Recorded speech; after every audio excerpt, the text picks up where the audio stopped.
It can't happen here, but it did last year. We the people in a peacetime year lost over 10,000 killed and 40,000 injured. We the people in a peacetime year lost thousands and thousands of homes, schools, hospitals, factories, and churches. Losses the nation can replace only at tremendous cost. In peacetime, we the people on thousands of our farms lost buildings, equipment, and harvests. Harvests which are sorely needed to feed the hungry all over the world. And finally, we the people lost 31 million acres of timber. Timber that would cover the whole of New York State. Timber enough to build 140,000 desperately needed homes. It's a tragic story. A story that often begins like this.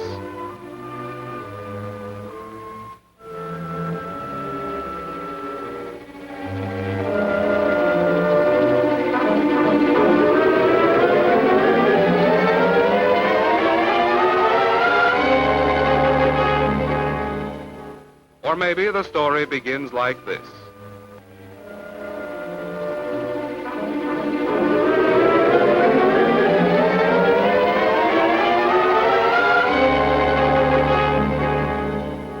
Or again, the story begins like this.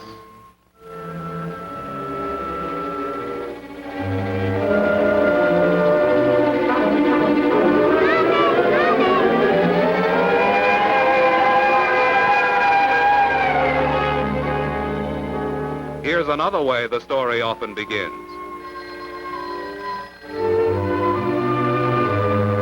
Hello. Hello, Virginia.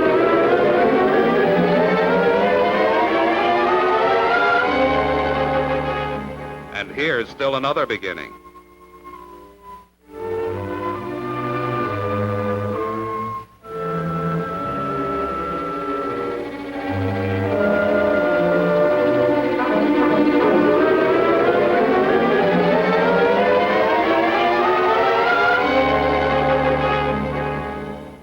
And here's one more beginning. Gasoline, invisible fumes, an open flame. The danger? Well, watch this experiment. You don't see any vapors, but they're there all right. A powerful light reveals their shadow on a white wall. See how these vapors flow out of the container and how they spread. Fumes of gasoline, benzene, and naphtha, when they mix with air, are a powerful explosive. And when they reach an open flame,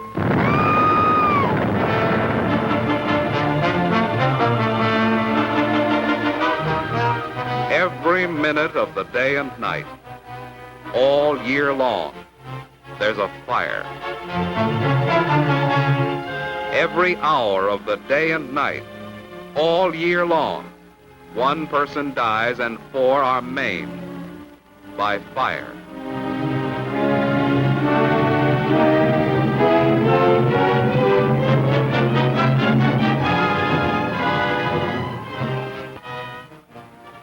And 50,000 killed and injured. Crimes of carelessness.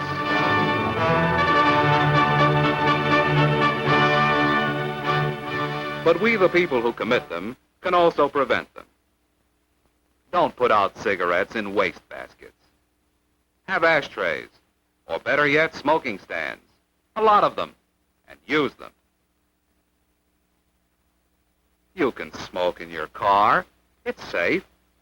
But don't throw the butt out the window and destroy another 500,000 acres of forests. Don't let your child maim himself. Even safety matches can be plain murder in the hands of a youngster. Ask yourself how you'd feel if your child... Well, you get the idea. And electrical appliances, they're perfectly safe to use.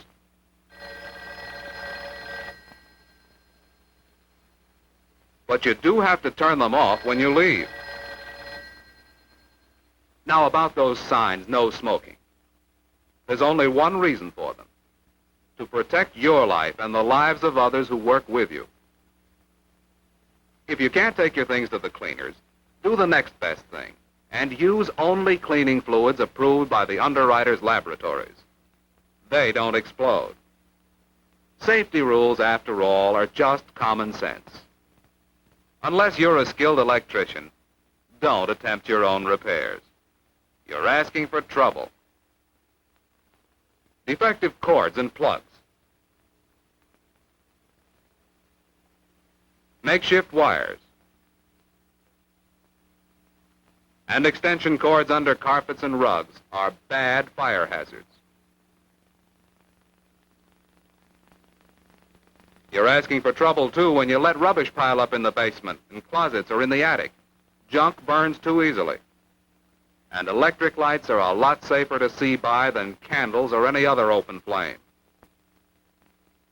Another common sense rule is to have your heating plant put in good condition at least once a year before the heating season begins. Oil burners, stokers, furnaces, stoves, and pipes that don't work right cause a lot of fires every year. And that fireplace you like so well, keep it covered with a metal screen. It'll keep the sparks from popping out and setting carpets and clothing afire. And don't smoke in bed. You went to bed because you were tired, so you'll probably fall asleep. Too many people have gone to sleep forever by smoking in bed. Stopping fires is a matter of following simple rules, but observing them would avoid 3 fires out of 4. You can be sure that the men whose job it is to protect your life and property will welcome your cooperation. You're protected by expert fire departments, by well-trained men, always ready on a moment's notice to come to your aid. And this is their ammunition, water. And pumping stations distribute that water to hydrants all over your community. And up-to-date fire alarm systems bring the firemen to your house in a matter of minutes.